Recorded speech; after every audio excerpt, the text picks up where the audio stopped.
Le camping, on va être sur un hébergement qui est quand même plus collectif. Certains vont privilégier quelque chose de plus individuel, donc maison ou appartement, mais ça a quand même pas mal été évoqué. Il y a aussi la question du budget. Nous, par exemple, sur les maisons, on voit qu'il y a un écart extrêmement important selon qu'elle est avec ou sans piscine. C'est un écart de prix qui peut aller... Par exemple, je vais vous prendre la Côte d'Azur. En été, on va être à 2 500 € s'il y a une piscine. Et on est plutôt à 1 500 € s'il n'y a pas de piscine. Donc, on a des écarts de prix énormes en fonction des activités qu'on veut faire.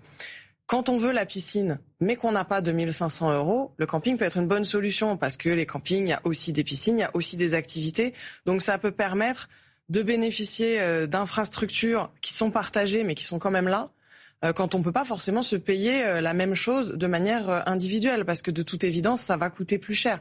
Maintenant, pour certains, quand vous partez par exemple, alors soit avec votre famille, soit avec à plusieurs, typiquement 2 familles avec des amis, etc., un hébergement maison va quand même être privilégié parce que vous allez pouvoir diviser les coûts en payant à 2 familles, et donc finalement vous allez rester entre vous. Donc voilà, c'est vraiment les 2 paramètres qui jouent. C'est quel genre d'activité vous voulez, quel environnement vous voulez, et puis quel budget vous avez. Linda Lenné, alors c'est vrai que le camping à la côte, même s'il y a une montée en gamme qui fait que bon, c'est bon marché, mais enfin quand même, j'ai regardé moi dans le Languedoc, alors c'est en haute saison, hein, un camping 4 étoiles, donc parce que c'est ça qu'à la côte maintenant, évidemment en piscine, etc. 1 300 € la semaine. En Bretagne c'est moins cher, 916. Oui, effectivement, les prix peuvent être assez élevés. En fait, déjà, il faut rappeler des chiffres. Les campings français accueillent chaque année environ 27 millions de personnes.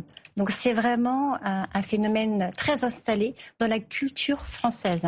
Dans ces 27 millions, il y a des Français et des étrangers. Et pour revenir il y a un tiers d'étrangers. Hein. Exactement. Pour revenir au prix, maintenant, on a toute une gamme de tarification.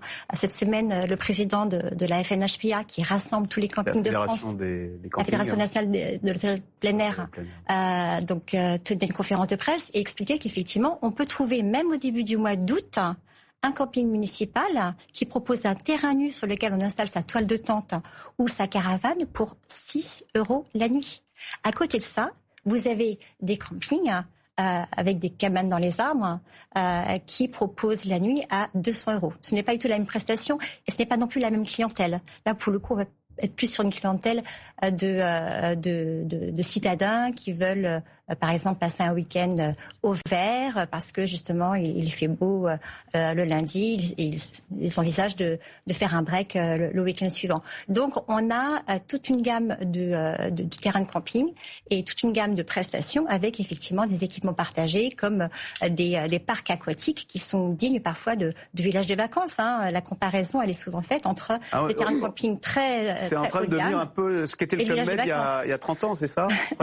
On appelle ça de l'hôtellerie plein air. Oui, on dit pas camping. Vous dites camping depuis le début. Alors bien sûr, il y a le petit clin d'œil camping paradis, etc. Mais c'est l'hôtellerie plein air, c'est la fédération de l'hôtellerie plein air, parce que évidemment, ils ont fait un développement ces 20 dernières années en termes de services, en termes d'accueil, en termes de niveau. Il y a plusieurs catégories.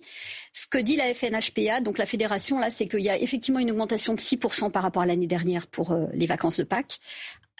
Cette augmentation est particulièrement tirée par les clients étrangers, qui réservent effectivement les emplacements les plus chers en moyenne.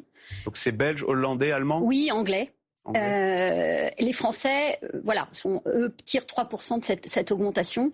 Effectivement, comme le disait Linda, avec une palette de prix qui commence assez bas. Il ne faut pas oublier qu'il y a une fracture sociale. Effectivement, l'inflation, enfin je ne veux pas assombrir le tableau, mais l'inflation, le budget réduit existe.